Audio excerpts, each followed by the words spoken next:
You did talk about becoming a global citizen a little bit, and do you mean exactly by global citizen? Because a lot of people don't seem to really have a definition. Yeah, I mean, I don't think there's one definition for it. For me, I think it's about, for me, global citizenship is about caring about more than your immediate world. It's a lot of people look at the world with blinders on and can only see what they see in front of them. I think a person who's working toward global citizenship or is on a path to that, for me, it's sort of like self-actualization. You never quite get there, but you're always working toward it. It's not a destination, it's a journey. It's someone who really cares and acts, makes decisions that don't affect what's directly in front of them. It doesn't affect just your immediate circle, but that you have an understanding that what you do, what you say, what you think, what you feel has a wider impact on the world. And that impacts peace, it impacts politics, it impacts justice, it impacts the environment, it impacts human relationships, on a micro and a macro level. And so it's really about getting people, it's that very simple kind of stuff about, think, act local, think global, whatever that phrase is. I think it's really about making decisions not based on your local neighborhood, but on your expanded worldview. And part of the speaker series is that I have people who really will make you think about more than just your neck of the woods, and will help people understand why they need to care about those things. They explain the interrelatedness of all of us here on this planet. Right.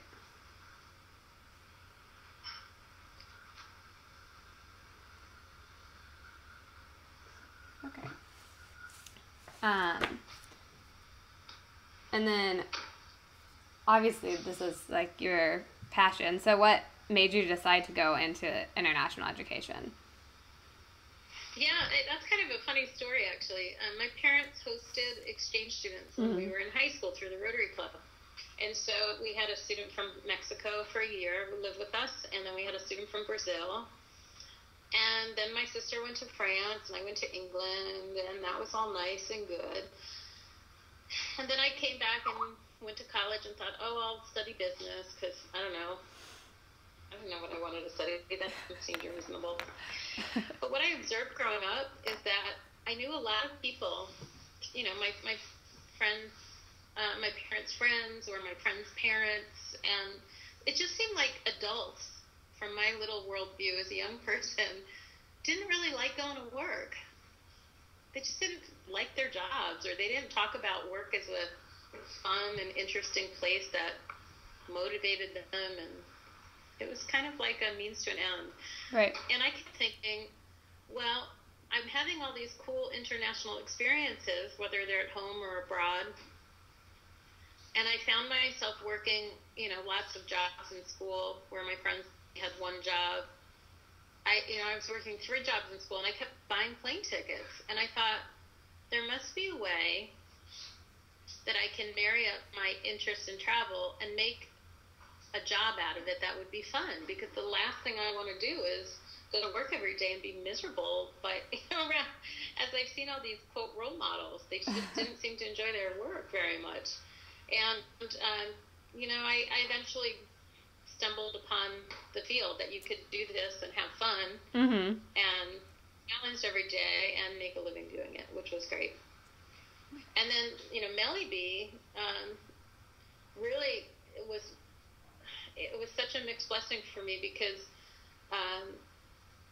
it came out of the idea came out of a really, really bad, or I shouldn't say the idea, it was sort of more the actualization of the idea.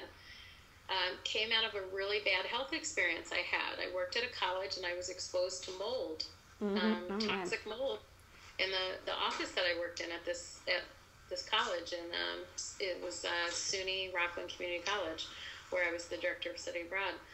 And I got really, really ill. And I had to resign. I was so sick, and I was in bed, and it was miserable. And I won a workers' compensation case, which is really hard to do on mold exposure. Right. And it gave me the time to be home and daydream about what I really wanted to be doing. Mm-hmm. Because I couldn't get up and go to work every day. And then it got to the point where I just, needed to go for it, because it became more and more difficult for me to do a 9-to-5 job physically as a result of the illness. Right. So that's kind of where that came from.